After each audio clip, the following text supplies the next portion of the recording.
सूत्र संस्कृत में है, ये तो आप जानते ही हैं, क्योंकि उस जमाने में हिंदी थी नहीं, तमिल थी नहीं, तेलुगु थी नहीं, ज्यादा से ज्यादा संस्कृत ही थी या प्राकृत थी। तो संस्कृत में उन्होंने सब कुछ लिखकर छोड़ दिया। वही सूत्र मैं पिछले कई वर्षों से पढ़ता रहा, 4-5 वर्षों से तो बहुत ज्यादा पढ़ रहा हूं, जब से मुझे मन में ये बात आई पढ़ता रहा। और हमारा जो अभियान है जो पूरे देश में हम चलाते हैं स्वदेशी के लिए, उससे ये बहुत गहराई से जुड़ा है। क्योंकि हमारे अभियान में अब तक हम ये बात करते थे ना कि घर में पेप्सी कोला कोका कोला मत लाओ क्योंकि विदेशी पेय है। फिर मैं ये भी कहता था ये पीने लायक नहीं है, टॉयलेट क्लीनर है। बहुत साल पहले मैं बोल के गया था चेन्नई में, अब सरकार ने भी मान लिया है कि टॉयलेट क्लीनर है और वैज्ञानिकों ने सिद्ध कर दिया है कि टॉयलेट क्लीनर है। तो ये बातें हम स्वदेशी अभियान में जोड़कर चलते थे। जब मुझे पता चला कि इसी स्वदेशी अभियान का एक बड़ा हिस्सा है पेप्सी कोका कोला भारत से धन लूटकर अमेरिका ले जा रहा है, ऐसे एलोपैथी चिकित्सा की दवाएं बनाकर कंपनियां उससे भी ज्यादा लूट कर ले जा रहे। एक अमेरिकन कंपनी है, उसका नाम है प्रॉक्टर एंड गैम्बल। उसकी बैलेंस शीट मैंने देखी तो उनका मुनाफे का प्रतिशत 20,000 है, माने 20,000% प्रॉफिट कमा रहे हैं वो भारत में। पेप्सी कोका कोला तो 1000% पे काम कर रहे हैं, प्रॉक्टर एंड गैम्बल 20,000% पे काम कर रहे हैं। एक अमेरिकन कंपनी है एली लिली, उनका प्रॉफिट परसेंटेज 35,000 है, 35,000% मुनाफा कमा रहे हैं वो भारत में। तो ध्यान में आया कि विदेशी कंपनियां पेप्सी कोका कोला बेचकर जितना धन कमा रही हैं, उससे कई गुना ज्यादा एलोपैथी की दवाएं बेचकर कमा रही हैं। और उस धन को कमाने में भारत के चिकित्सक उनकी थोड़ी मदद कर रहे हैं, क्योंकि वो उन्हीं दवाओं का प्रिस्क्रिप्शन लिख रहे हैं जो ये कंपनियां बेच रहे हैं। मैंने बहुत सारे चिकित्सकों से ये पूछने का लगातार प्रयास किया है कि आप इसी कंपनी की दवाएं क्यों लिखते हैं। मान लो एक चिकित्सक है, बहुत पैसे वाला है, प्रॉक्टर एंड गैम्बल की ही दवाएं लिखता है। बंबई में मैंने ये ज्यादा काम किया। और एक है वो एली लिली की ही लिखता है, एक है सेंडोज की ही लिखता है, एक सीबागाइगी की ही लिखता है। तो पता चला कि उनका कमीशन फिक्स है। ये खराब शब्द बोलने के लिए आप मुझे माफ करेंगे, डॉक्टरों का कंपनियों से कमीशन फिक्स है। माने कमीशन जो कंपनी ज्यादा देगी वो उसका प्रिस्क्रिप्शन लिखेंगे। इसका मतलब यह है कि उनको आपकी चिकित्सा से कोई लेना देना नहीं है, उनको अपने कमीशन की चिंता है। और वो कमीशन खाकर ऐसी दवाएं भी लिखेंगे आपको जो जरूरत नहीं है, गैर जरूरी है। अक्सर आपने देखा है कि एक साथ कोई डॉक्टर का प्रिस्क्रिप्शन है, 18-20 गोलियां लिखी हुई हैं, 4 सुबह 4 दोपहर 4 शाम 4 रात गोलियां ऐसे खिलाते हैं जैसे सब्जियां खाएं हम। और वो तो कहते हैं कि सब्जी वब्जी खाओ ही मत, गोलियां ही खाते रहो। हाँ, विटामिन बी के लिए भी गोली खा लो, विटामिन सी के लिए भी गोली खा लो, विटामिन ए के लिए भी गोली खा लो, और गोली से भी ज्यादा इंजेक्शन लगवा लो। और अब तो उन्होंने पता नहीं क्या क्या सब बना दिया। माने जो प्रकृति हमें दे रही है उसके चक्कर में न फंस के ये गोलियों के चक्कर में फंसो, ताकि कंपनी का माल बिके, ताकि उनका भी कमीशन बढ़े। ये पूरे देश में चल रहा है, कहीं ज्यादा कहीं कम। मैं आपको विनम्रतापूर्वक ये कहने आया कि जिस चिकित्सक को भगवान मानकर आप उसके पास जाते हैं, पैसे भी देते हैं, फीस भी देते हैं, लेकिन वो दवा आपको देता है कमीशन के आधार पर कि ज्यादा कमीशन है तो ये दवा लिखनी है, नहीं तो नहीं लिखनी। और भारत की सरकार बिल्कुल भी फेल हो चुकी है इस कमीशन खोरी को रोकने में। और मेडिकल काउंसिल ऑफ इंडिया के पास ऐसा कोई कार्यक्रम नहीं है कि डॉक्टरों की कमीशन खोरी पर वो कंट्रोल कर सके। जो शपथ लेकर डॉक्टर निकल रहे हैं उसके ठीक उल्टे काम वो अपने जीवन में कर रहे हैं। एक शपथ उनको दिलाई जाती है, वो शपथ लेकर निकलते हैं, उसमें बड़ी बड़ी बातें हैं, लेकिन जीवन ठीक उसका उल्टा है। तो ये सब बातों को ध्यान में रखकर मुझे ऐसा लगा कि भागवत जी की बात जो वो कहते हैं कि 85% जो जीवन की चिकित्सा है वो हर व्यक्ति स्वयं कर सकता है, 15% के हिस्से में विशेषज्ञ की जरूरत है। तो मुझे लगा कि जो 85% है वो तो जानो। और वो जानने के लिए 5-6 साल जो काम किया मैंने, उसमें से कुछ सूत्र मैंने निकाले। भागवत जी के 7,000 सूत्र हैं, सभी सूत्रों पे बात करूं तो कम से कम तो महीना सवा महीना लगता है, वो भी रोज 3 घंटे बात करूं तो मैंने कहा और सोचा कि इतना समय किसी के पास भी नहीं है और शायद मेरे पास भी नहीं है, तो इनमें से कुछ सूत्र हैं जो बहुत जरूरी लगते हैं, वो निकालो। तो भारत में जैसे मैंने हार्डीकर जी का नाम लिया, उनकी मैंने मदद ली इसमें, और हार्डीकर जी के बराबर के कई ऐसे वैद्य हैं, उनकी मदद मैंने ली, और मैंने कहा कि आप मुझे बताओ ये सूत्र, ये सूत्र, ये सूत्र, ये सूत्र बहुत ही जरूरी है, बिना इसके आदमी का जीवन ही नहीं चलेगा, ये पहले मुझे बता दो। तो उन्होंने बताना शुरू किया, तो वो 7,000 से घट के 3,000 तक आए। फिर मैंने कहा ये 3,000 में मुझे बताओ, तो 3,000 से 1,000 पर आए, फिर 500 पर आए, फिर 500 से 50 पर आ गए। और वो 50 के बाद भी उन्होंने कहा अगर तुम ये 50 भी नहीं बता सकते तो ये 15 तो जरूर बता दो। तो मैं तो आपको 50 तो कम से कम बताने ही वाला हूं, क्योंकि अगले 5-6 दिन मेरे पास समय है, लेकिन उन 50 में जो 15 हैं वो सबसे महत्वपूर्ण हैं। भागवत जी खुद मानते हैं, और उनके नीचे के जितने भी विशेषज्ञ हुए हैं पिछले हजारों सालों में, वो भी मानते हैं कि ये सबसे महत्वपूर्ण सूत्र है। उसमें से पहला सूत्र मैं बात शुरू करता हूं। आपके पास अगर कागज पेन हो तो जरूर निकाल लीजिए, नोटबुक है तो बहुत अच्छा होगा, डायरी है तो बहुत ही अच्छा होगा, क्योंकि पता नहीं दोबारा कब कौन व्यक्ति इस विषय पर आपसे बात करने आएगा।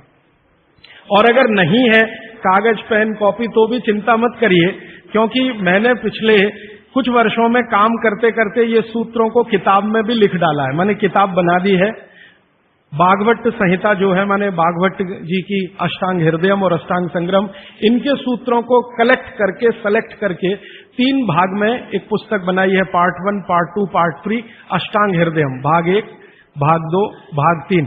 मूल लेखक भागवत जी हैं, मैंने सिर्फ सिलेक्शन किया है, और सिलेक्शन के साथ आज के हिसाब से उसको थोड़ा विश्लेषित किया है। जैसे मैं एक उदाहरण दूं तो आपको मेरी बात समझ में आए। भागवत जी ने एक सूत्र लिखा, अब मैं संस्कृत में बात नहीं करूंगा क्योंकि समय बढ़ जाएगा। एक सूत्र उन्होंने लिखा कि भोजन को बनाते समय, इसको माताएं बहनें सब बहुत ध्यान से सुने, पुरुष भी सुने तो अच्छा है। भोजन को बनाते समय पवन का स्पर्श और सूर्य का प्रकाश अगर नहीं मिला, किसको? भोजन को। जिस भोजन को आप बना रहे हैं या पका रहे हैं, उसको पकाते समय पवन का स्पर्श और सूर्य का प्रकाश नहीं मिला, वो भोजन कभी नहीं करना। क्यों? तो वो आगे लिखते हैं ये भोजन नहीं विष है। और फिर आगे लिखते हैं कि दुनिया में 2 तरह के विष हैं। एक ऐसे विष होते हैं जो तत्काल असर करते हैं, और एक ऐसे विष होते हैं जो धीरे धीरे असर करते हैं। तत्काल असर वाले विष आप जानते हैं, जीभ पर 1 ड्रॉप डालो मर जाओ, ऐसे बहुत विष हैं। और धीरे धीरे असर करने वाले विष माने 2 साल में, 5 साल में, 10 साल में, 15 साल में, 20 साल में असर करेंगे और आपको मरने की स्थिति में पहुंचा देंगे।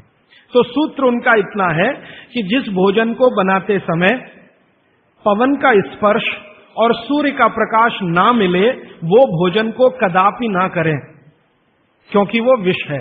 अब ये तो सूत्र है, पहले संस्कृत है, मैंने वो हटा दिया, संस्कृत नहीं कहा, सीधे हिंदी में कहा। अब इस हिंदी का विश्लेषण करें, हम कहना क्या चाहते हैं वो, और आज के हिसाब से विश्लेषण करें, सन 2007 के हिसाब से विश्लेषण करें। अब तक मैंने जो बोला वो भागवत जी का हिस्सा था, अब जो वो बोल रहा हूं वो मेरा हिस्सा है। भागवत जी कह रहे हैं कि प्रेशर कुकर का भोजन ना करें, क्योंकि प्रेशर कुकर एक ऐसी तकनीक है जिसमें भोजन बनाते समय ना तो सूर्य का प्रकाश जा सकता है, ना पवन का स्पर्श उसको मिलेगा। प्रेशर कुकर से जो भी है वो हवा बाहर तो आ सकती है, बाहर की हवा अंदर जाने की उसमें कोई डिवाइस नहीं है, कोई रास्ता नहीं। सूर्य का प्रकाश उसमें अंदर जाए ऐसी कोई टेक्नोलॉजी उसमें डेवलप नहीं हुई है। तो भागवत जी ने 3500 साल पहले कहा, शायद उनको ये अंतर चेतना में आ गया होगा कि ये कभी ना कभी आदमी प्रेशर कुकर बना ही लेगा। ये मैंने मजाक में कहा, लेकिन आज के हिसाब से आपको समझ में आए इसके लिए। तो वो ये कहते हैं कि प्रेशर कुकर का भोजन ना करें। माने हमारे घर में एक प्रेशर कुकर है जिस पर भागवत जी का सिद्धांत लागू नहीं होता। माने सिद्धांत ऐसे लागू नहीं होता कि हम उसका खाना खाएं, ना खाएं, वो विष है। फिर मैंने वैज्ञानिकों से बात की कि ये प्रेशर कुकर का भोजन विष है, ऐसा भागवत जी कहते हैं, आपका क्या कहना है? तो हमारे देश में CDRI नाम की एक बड़ी लेबोरेटरी है, सेंट्रल ड्रग रिसर्च इंस्टीट्यूट। वहां के 2 साइंटिस्टों ने कहा कि यार काम तो हमने करके देखा है, बात सही है बागवती जी। मैं कहता हूं ये टीवी पे बोलो, तो उन्होंने कहा ये प्रेशर कुकर कंपनियां गर्दन काट देंगी हमारी, टीवी पे नहीं बोल सकते हम, तुम चाहो तो बोलो। मैंने कहा आपकी रिसर्च क्या कहती है? वो ये कहते हैं कि ये जो प्रेशर कुकर है ज्यादा से ज्यादा या 99% एल्यूमिनियम के बने हुए हैं। एल्यूमिनियम आप जानते हैं। और वो ये कहते हैं कि भोजन रखने और बनाने का सबसे खराब मेटल अगर कोई है तो एल्यूमिनियम ही है। सबसे खराब मेटल जिसमें भोजन को आप रखें और भोजन को पकाएं वो एल्यूमिनियम ही है। और दोनों वैज्ञानिक, वो कहते हैं नाम नहीं लेना हमारा, इसलिए मैं नहीं ले रहा हूं, वो ये कहते हैं कि हमारा 18 साल का रिसर्च ये कहता है कि अगर इस एल्यूमिनियम के प्रेशर कुकर का खाना बार बार आप खाते जाओ तो गारंटी है कि आपको डायबिटीज तो हो ही जाएगा, अर्थराइटिस तो हो ही जाएगा, ब्रोंकाइटिस भी होने की पूरी संभावना है और सबसे ज्यादा टीबी होने की संभावना है। अस्थमा, टीबी, ये सब होने की संभावना। मैं पूछा आपने अब तक कितनी बीमारियों को डिटेक्ट किया? तो उन्होंने कहा 48 बीमारियों को हम डिटेक्ट कर चुके हैं जो प्रेशर कुकर के खाने से ही होती हैं। और ये दोनों रिसर्चर सबसे ज्यादा इन्होंने रिसर्च किया जेलों में। जेल है ना हमारी, वहां सभी कैदियों को एल्यूमिनियम के बर्तन में ही खाना मिलता है, आप जानते हैं। तो ये दोनों वैज्ञानिक लखनऊ के हैं। लखनऊ की जेल में, लखनऊ के आसपास की जेलों में इन्होंने बहुत काम किया। वो जेलों में जाते हैं और जो कैदी एल्यूमिनियम के बर्तनों में खाना खाते हैं उनके ऊपर उन्होंने बहुत काम किया। और उन्होंने कहा सबका जीवन कम होता है और जीवन की शक्ति कम होती है, प्रतिकारक शक्ति कम होती है और रोग बहुत जल्दी उनको आते हैं। बाद में मैंने एक छोटा सा काम इसमें ऐड किया। वो वैज्ञानिकों से रिपोर्ट लेने के बाद मैंने ये तय किया कि पता करो कि ये एल्यूमिनियम कब से आया, क्योंकि ये ज्यादा पुरानी चीज नहीं है। तो पता चला 100-125 साल पहले आया। 100-125 साल पहले अंग्रेजों की सरकार थी। अंग्रेजों की सरकार के वैज्ञानिकों ने एल्यूमिनियम को हिंदुस्तान में इंट्रोड्यूस कराया। और आपको सुनकर हैरानी होगी कि अंग्रेजों की सरकार का जो पहला नोटिफिकेशन आया एल्यूमिनियम के बर्तन बनाने का, वो जेल के कैदियों के लिए ही आया। और उनका यह तय हुआ था कि जेल के कैदियों को एल्यूमिनियम के बर्तनों में ही भोजन दिया जाए, क्योंकि ये सब भारत के क्रांतिकारी हैं और अंग्रेजों को इन्हें मारना है। उस जमाने में आप जानते हैं जेल में कोई भी होता था तो वो क्रांतिकारी होता था। भगत सिंह हो या उधम सिंह, चंद्रशेखर हो या अशफाक उल्ला, राजेंद्र नाथ लाहिड़ी हो या ठाकुर रोशन सिंह, ये सब तो क्रांतिकारी थे जो जेलों में जाया करते थे अंग्रेजों के जमाने। इनको जानबूझकर एल्यूमिनियम के बर्तन में ही खाना देना है ताकि ये जल्दी मरे या मरने की स्थिति में आ जाए। तो समझबूझकर अंग्रेजों की सरकार ने एल्यूमिनियम के बर्तन इस देश में इंट्रोड्यूस किए। अब परिणाम क्या हुआ? अंग्रेज तो चले गए, लेकिन जेलों में आज भी ये नियम चल रहा है कि भोजन एल्यूमिनियम के बर्तनों में ही दिया जाएगा। अंग्रेज चले गए फिर भी ये काम चल रहा है। और अब मुश्किल ये हो गई है कि वो जेलों से हमारे घर में आ गया और हमारे घरों से ज्यादा गरीबों के घर में आ गया। ज्यादा गरीब लोगों के भोजन तो सारे एल्यूमिनियम के बर्तनों में ही बन रहे हैं और वो बेचारे बिना जाने बूझे ट्यूबरकुलोसिस और अस्थमा जैसी बीमारियों के शिकार हो रहे हैं। तो भागवत जी का सूत्र तो बहुत सरल है, सिंपल है कि जो भोजन को बनाते समय सूर्य का प्रकाश या पवन का स्पर्श ना मिले वो भोजन कभी नहीं करना। मैंने उदाहरण के लिए आपको समझा दिया कि प्रेशर कुकर का भोजन नहीं करना क्योंकि ये जहर है। एक और चीज है अपने घर में, रेफ्रिजरेटर।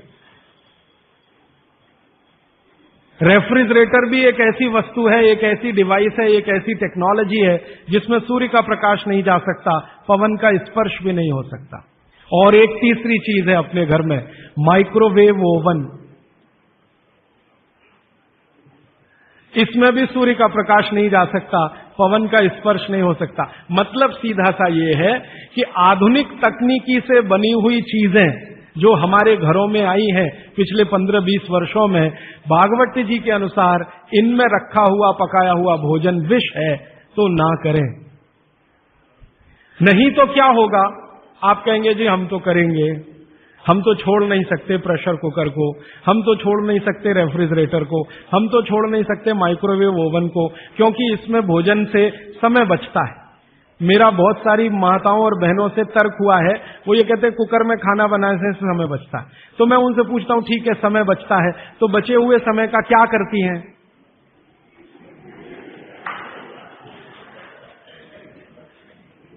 तो ज्यादातर माताओं बहनों का उत्तर है सास भी कभी बहू देखते हैं। इधर प्रेशर कुकर में खाना बना के समय बचा, फिर हमने टीवी के सामने वो समय इन्वेस्ट कर दिया, तो नेट रिजल्ट क्या? और फिर मैं जब उनको समझाता हूं कि ये जो आपने आधा घंटा या 1 घंटा समय बचाया भोजन पकाने में, ये आपका घंटों घंटों हॉस्पिटल में खराब कराएगा। तब 2 घंटे रोज के हिसाब से मान लो बचा लिया, और साल भर में आपने 700-800 घंटे बचा लिए, कल्पना करो। फिर एक दिन हॉस्पिटल में भर्ती हो गए और 2-4 महीने वहां निकल गया, नेट रिजल्ट क्या? वही 0 का 0। तो ये एक सूत्र है जिस पर मैं आपसे बात कर रहा हूं कि भोजन को बनाते समय, पकाते समय कोई ऐसी वस्तु जहां सूर्य का प्रकाश ना जाता हो, पवन का स्पर्श ना होता हो, वो ना करें। अब इसमें विश्लेषण की जरूरत है। भागवती जी तो लिख के चले गए, अब ये क्यों का जवाब हमें ढूंढना है, और इसमें जरूरत हो तो आधुनिक विज्ञान की मदद भी लेनी है। मॉडर्न साइंस ने कुछ लॉजिक डेवलप किए हैं, कुछ ऑब्जर्वेशंस उन्होंने दिए हैं, तो उनकी मदद से ये क्यों ना करें, क्या कारण है, यहां से अब बात मैं शुरू करता हूं। आधुनिक विज्ञान क्या कहता है प्रेशर कुकर के बारे में, ये जाने। प्रेशर कुकर एक ऐसी टेक्नोलॉजी है जो खाने को जल्दी पकाती है, ये है सीधा सा मतलब। अब खाने को जल्दी पकाने के लिए ये प्रेशर कुकर क्या करता है, जो भोजन आपने उसमें अंदर रखा है पकने के लिए उस पर, और जो पानी डाला है आपने भोजन पकाने के लिए उस पर अतिरिक्त दबाव डालता है। ये है प्रेशर। प्रेशर माने दबाव। तो अतिरिक्त दबाव डालने की टेक्नोलॉजी है प्रेशर कुकर। और ये अतिरिक्त दबाव कहां से आता है? प्रेशर कुकर में आपने दाल डाली, ऊपर से पानी डाला, थोड़ा हल्दी मसाले डालकर बंद करके रख दिया। अब उसमें वो एक सीटी लगा दी, वो सीटी लगाई, यही सबसे खतरनाक चीज है पूरे प्रेशर कुकर की। सीटी ना लगाएं तो आपका प्रेशर कुकर आपके लिए अच्छा है। सीटी लगाते ही क्या करता है, पानी गर्म होगा। आप जानते हैं पानी गर्म होने से वाष्पीकरण शुरू होता है, वेपराइजेशन शुरू होता है। तो पानी की वाष्प प्रेशर कुकर में चारों तरफ इकट्ठी हुई, वो वाष्प जो है ना वो दबाव डालती है। किस पर? दाल पर, चावल पर, सब्जी पर। ये दबाव डाल के होता क्या है, दाल, एक कल्पना करिए अरहर की दाल, थोड़ी देर के लिए कल्पना, अरहर की दाल के छोटे छोटे टुकड़े, एक दाल को तोड़कर 2 टुकड़े, जिसको द्विदल कहते हैं। जैन समाज के लोग तुरंत समझ में आ जाएंगे। द्विदल, चने की दाल, अरहर की दाल, ये सब द्विदल है। इसको तोड़कर आपने दाल बनाई है। अब ये दाल पानी में पड़ी है, नीचे से गर्म और ऊपर से भाप का दबाव, तो ये दाल जो है ना फट जाती है। फटना समझते हैं? वो दरकना शुरू हो जाता है। उसके अंदर के जो मॉलिक्यूल हैं, दाल के अंदर जो अणु हैं, वो अणु एक दूसरे को जो जकड़कर बैठे हुए हैं, ये पानी का प्रेशर उन अणुओं को तोड़ता है और दाल दरकना शुरू होती है।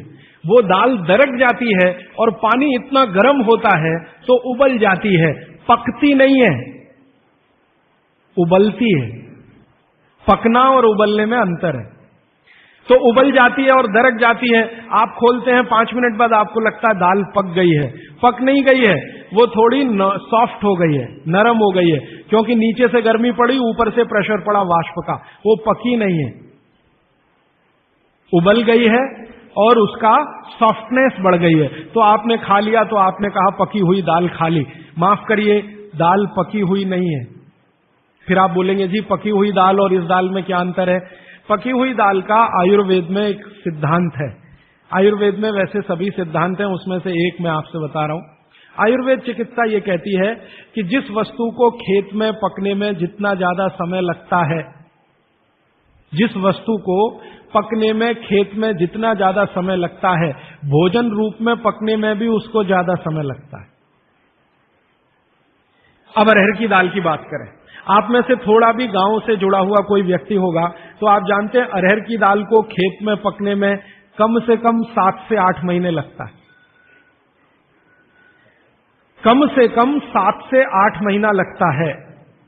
क्यों?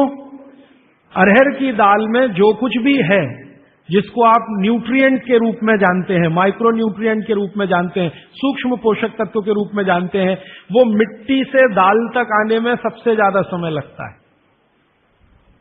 ये जो मिट्टी है ना खेत की, ये माइक्रो न्यूट्रिएंट्स का खजाना है। खेत की मिट्टी में कैल्शियम है, खेत की मिट्टी में आयरन है, खेत की मिट्टी में सिलिकॉन है, कोबाल्ट है, जिप्सन है, जोरोन है, ये सब माइक्रो न्यूट्रिएंट्स खेत की मिट्टी में है। ये पौधे की जड़ में आते हैं, जड़ से तने में आते हैं, तने से फल में आते हैं। इस पूरी क्रिया में बहुत समय लगता है, तो इसलिए दाल को पकने में समय लगता है। तो आयुर्वेद ये कहता है कि जिस दाल को खेत में पकने में ज्यादा समय लगा, उसको घर में भी पकने में ज्यादा समय लगना चाहिए। क्यों? ये जो माइक्रो न्यूट्रिएंट्स धीरे धीरे एब्जॉर्ब हुए हैं दाल में, खींच कर आए हैं दाल में, इनको डिसॉल्व होने में भी धीरे धीरे ही समय लगेगा। आप दाल क्यों खाना चाहते हैं? आप दाल खाना चाहते हैं प्रोटीन के लिए। प्रोटीन कहां से आएगा? ये जो माइक्रो न्यूट्रिएंट्स का कलेक्शन दाल में इकट्ठा है, इनके टूट जाने पर, बिखर जाने पर, तो वो बिखरने और टूटने में उसको देरी लगने वाली है, क्योंकि आने में देरी लगी है। ये प्रकृति का सिद्धांत है, आयुर्वेद का नहीं कहना चाहिए, प्रकृति का सिद्धांत है। बच्चे को पेट के अंदर गर्भाशय में विकसित होने में समय लगता है। दुनिया में हर चीज को विकसित होने में समय लगता है, जल्दी कुछ नहीं होता। इसलिए दाल भी जल्दी नहीं पकती, बच्चा भी जल्दी नहीं होता। सभी चीजों में यह है, प्रकृति का नियम है। और प्रकृति का दूसरा नियम है कि जिन चीजों को पकने में, बड़ा होने में ज्यादा समय लगा है, उनको डिसॉल्व होने में भी ज्यादा समय लगेगा। और दाल जब डिसॉल्व होगी तब उसके प्रोटीन्स आपको मिलेंगे भोजन में। इसीलिए आप दाल खा रहे हैं, ताकि आपको प्रोटीन की कमी पूरी हो। कुछ विटामिन आपको चाहिए, कुछ प्रोटीन्स आपको चाहिए, कुछ और दूसरे अंश आपको चाहिए। तो आयुर्वेद का नियम बिल्कुल सीधा है कि दाल ज्यादा देर में पकी है तो घर में भी ज्यादा देर में पके। अब मेरे समझ में आया कि हमारे पुराने लोग जो बुजुर्ग थे वो कितने बड़े वैज्ञानिक थे। मैं एक बार जगन्नाथपुरी गया था, आप भी गए होंगे। तो वहां भगवान का प्रसाद बनाते हैं तो प्रेशर कुकर में नहीं बनाते, आप जानते हैं। हालांकि वो चाहे तो प्रेशर कुकर रख सकते हैं, क्योंकि जगन्नाथपुरी के मंदिर के पास करोड़ों रुपए की संपत्ति है। तो मैंने मंदिर के महंत को पूछा कि ये भगवान का प्रसाद, माने वहां दाल और चावल मिलता है प्रसाद के रूप में, वो मिट्टी की हांडी में क्यों बनाते हैं? आप में से जो भी गए हैं जगन्नाथपुरी, आप जानते हैं वो मिट्टी की हांडी में दाल मिलती है और मिट्टी की हांडी में चावल मिलता है, या खिचड़ी मिलती है, जो भी मिलता है प्रसाद के रूप में। तो मैंने महंत को पूछा कि आप ये मिट्टी की हांडी में ही क्यों बनाते हैं? तो उसने एक ही वाक्य कहा, मिट्टी पवित्र होती है। तो ठीक है, पवित्र होती है, ये हम सब जानते हैं। लेकिन वो जो नहीं कह पाया महंत, वो आपको मैं कहना चाहता हूं कि मिट्टी न सिर्फ पवित्र होती है, बल्कि मिट्टी सबसे ज्यादा वैज्ञानिक होती है। क्योंकि हमारा शरीर मिट्टी से बना है, मिट्टी में जो कुछ है वो शरीर में है, और शरीर में जो है वो मिट्टी में है। हम जब मरते हैं ना और शरीर को जला देते हैं तो 20 ग्राम मिट्टी में बदल जाता है पूरा शरीर। 70 किलो का शरीर, 80 किलो का शरीर मात्र 20 ग्राम मिट्टी में बदल जाता है, जिसको राख कहते हैं। और इस राख का मैंने विश्लेषण करवाया एक लेबोरेटरी में, तो उसमें कैल्शियम निकलता है, फास्फोरस निकलता है, आयरन निकलता है, जिंक निकलता है, सल्फर निकलता है, 18 माइक्रो न्यूट्रिएंट्स निकलते हैं मरे हुए आदमी की राख में। ये सब वही माइक्रो न्यूट्रिएंट्स हैं जो मिट्टी में है। इन्हीं 18 माइक्रो न्यूट्रिएंट से मिट्टी बनी है, यही 18 माइक्रो न्यूट्रिएंट शरीर में है जो मिट्टी में बदल जाता है। तो महंत का कहना कि मिट्टी पवित्र है, वो बहुत वैज्ञानिक स्टेटमेंट है। बस इतना ही है कि वो उसको एक्सप्लेन नहीं कर सकता। एक्सप्लेन क्यों नहीं कर सकता? आधुनिक विज्ञान उसने नहीं पढ़ा या उसको मालूम नहीं है। लेकिन आधुनिक विज्ञान का रिजल्ट मालूम है, पवित्रता। रिजल्ट उसे मालूम है, विश्लेषण नहीं मालूम। वो हमारे जैसे मूर्खों को मालूम है। मैं अपने को उस महंत की तुलना में मूर्ख मानता हूं। क्यों? क्योंकि मुझे ये विश्लेषण करने में 3 महीने लग गए, वो बात 3 मिनट में समझा दिया कि मिट्टी पवित्र है। तो ये मिट्टी की जो पवित्रता है, उसकी जो माइक्रो न्यूट्रिएंट्स की कैपेसिटी या कैपेबिलिटी है, उसमें से आई है। तो मिट्टी में दाल आई है, दाल आपने पकाई है, तो महंत कहता है कि मिट्टी पवित्र है, इसलिए हम मिट्टी के बर्तन में ही दाल पकाते हैं, भगवान को पवित्र चीज ही देते हैं, अपवित्र चीज भगवान को नहीं दे सकते। अच्छा, मैं वो दाल ले आया और भुवनेश्वर लेके गया, पुरी से भुवनेश्वर। भुवनेश्वर में CSIR का एक लेबोरेटरी है, council of science and industrial research का लेबोरेटरी है, जिसको रीजनल रिसर्च लेबोरेटरी कहते हैं। तो वहां ले गया, कुछ वैज्ञानिकों से कहा ये दाल है, उन्होंने कहा हाँ हाँ ये पुरी की दाल है। मैंने कहा इसका विश्लेषण करना है, इस दाल में क्या है। तो उन्होंने कहा यार ये तो बड़ा मुश्किल काम है, 6-8 महीने लगेगा। मैंने कहा ठीक है फिर भी। तो उन्होंने कहा हमारे पास पूरे इंस्ट्रूमेंट नहीं है, हमारे पास जो जो चाहिए वो नहीं है, आप दिल्ली ले जाओ तो बेहतर है। तो मैंने कहा दिल्ली ले गया तो खराब तो नहीं होगी? उन्होंने कहा नहीं होगी, क्योंकि ये मिट्टी में बनी है। तो पहली बार मुझे समझ में आया मिट्टी में बनी है तो खराब नहीं होगी। तो मैं ले गया दिल्ली तक, सच में ले गया। और भुवनेश्वर से दिल्ली पहुंचने में आप जानते हैं करीब करीब 36 घंटे से ज्यादा लगता है। दिल्ली में दिया, कुछ वैज्ञानिकों ने उस पर काम किया और उनका जो रिजल्ट है, जो रिसर्च है, जो रिपोर्ट है, वो ये है कि इस दाल में एक भी माइक्रो न्यूट्रिएंट कम नहीं हुआ पकाने के बाद भी। इस दाल में एक भी माइक्रो न्यूट्रिएंट कम नहीं हुआ पकाने के बाद भी। फिर मैंने उन्हीं वैज्ञानिकों को कहा कि भैया प्रेशर कुकर की दाल का भी जरा देख लो। तो उन्होंने कहा ठीक है वो भी देख लेते हैं। तो प्रेशर कुकर की दाल को जब उन्होंने रिसर्च करके देखा तो उन्होंने कहा इसमें माइक्रो न्यूट्रिएंट्स बहुत ही कम है। मैं पूछा परसेंटेज वाइज बता दो। तो उन्होंने कहा अगर अरहर की दाल को मिट्टी की हांडी में पकाओ और 100% माइक्रो न्यूट्रिएंट्स हैं तो कुकर में पकाने में 13% ही बचते हैं, 87% नष्ट हो गए। मैं पूछा कैसे नष्ट हुए? तो उन्होंने कहा ये जो प्रेशर पड़ा है ऊपर से और इसने दाल को पकने नहीं दिया, तोड़ दिया, मॉलिक्यूल्स टूट गए हैं, तो दाल तो बिखर गई है, पकी नहीं है, बिखर गई है, सॉफ्ट हो गई है। तो खाने में हमको ऐसा लग रहा है कि ये पका हुआ खा रहे हैं, लेकिन वास्तव में वो नहीं है। पके हुए से मतलब ये होता है कि जो माइक्रो न्यूट्रिएंट्स आपको कच्चे रूप में शरीर को उपयोग नहीं आते, उनको आप उपयोगी बना लें, इसको पका हुआ कहते हैं आयुर्वेद में। जो सूक्ष्म पोषक तत्व कच्ची अरहर की दाल खाने में शरीर को उपयोगी नहीं आएंगे, वो उपयोगी आने लायक बनाएं, उसको पका हुआ कहा जाता है या कहेंगे। तो उन्होंने कहा कि ये मिट्टी की हांडी की दाल बहुत बहुत क्वालिटी में ऊंची है, बशर्ते कि आपके प्रेशर कुकर की। और दूसरी बात तो आप सभी जानते हैं, वो मुझे सिर्फ रिपीट करनी है कि मिट्टी की हांडी की बनाई हुई दाल को खा लीजिए तो जो उसका स्वाद है वो जिंदगी भर नहीं भूलेंगे आप। इसका मतलब क्या है? भारत में चिकित्सा का और शास्त्र पाक कला का ऐसा विज्ञान विकसित हुआ है जहां क्वालिटी भी मेंटेन रहेगी और स्वाद भी मेंटेन रहेगा। तो मिट्टी की हांडी में बनाई हुई दाल को खाएं तो स्वाद बहुत अच्छा है और शरीर की पोषकता उसकी इतनी जबरदस्त है कि दाल का सही खाने का मतलब उसमें है। तब मैंने गांव गांव घूमता रहता हूं तो पूछना शुरू किया, तो बोलते हैं लोग कि ज्यादा नहीं, 30-40 साल पहले सब घर में मिट्टी की हांडी की दाल थी। मेरी दादी को पूछा तो दादी कहती है कि हम तो जिंदगी भर मिट्टी की दाल ही खाते रहे। तब मेरे समझ में आया कि मेरी दादी को डायबिटीज क्यों नहीं हुआ। तब मुझे समझ में आया उसको घुटने का दर्द क्यों नहीं हुआ। तब मुझे समझ में आया उसके 3200 दांत मरने के दिन तक सुरक्षित थे, क्योंकि हमने उसका अंतिम संस्कार किया। अगले दिन जब राखी लेने गए तो सारे दांत उसके 32 के 32 निकले। तब मेरे समझ में आया कि 94 साल की उम्र तक मरते समय चश्मा क्यों नहीं लगा उसकी आंखों पे, और जीवन के आखिरी दिन तक अपने कपड़े खुद अपने हाथ से धोते हुए मरी थी। ये कारण है कि शरीर को आवश्यक माइक्रो न्यूट्रिएंट्स की पूर्ति अगर नियमित रूप से होती रहे तो आपका शरीर ज्यादा दिनों तक बिना किसी दूसरे की मदद के काम करता है।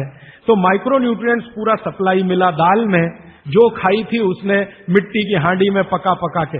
और न सिर्फ दाल पकाती थी वो मिट्टी की हांडी में, बल्कि दूध भी मिट्टी की हांडी में पकाती थी, घी भी मिट्टी की हांडी से ही निकालती थी, दही का मट्ठा भी मिट्टी की हांडी में ही बनता था। अब मेरे समझ में आया कि हजारों साल से मिट्टी के बर्तन क्यों इस देश में आए।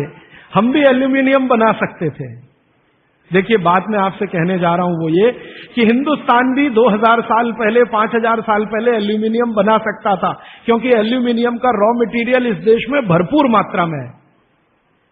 बॉक्साइट, हिंदुस्तान में बॉक्साइट के खजाने भरे पड़े हैं। कर्नाटक बहुत बड़ा भंडार, तमिलनाडु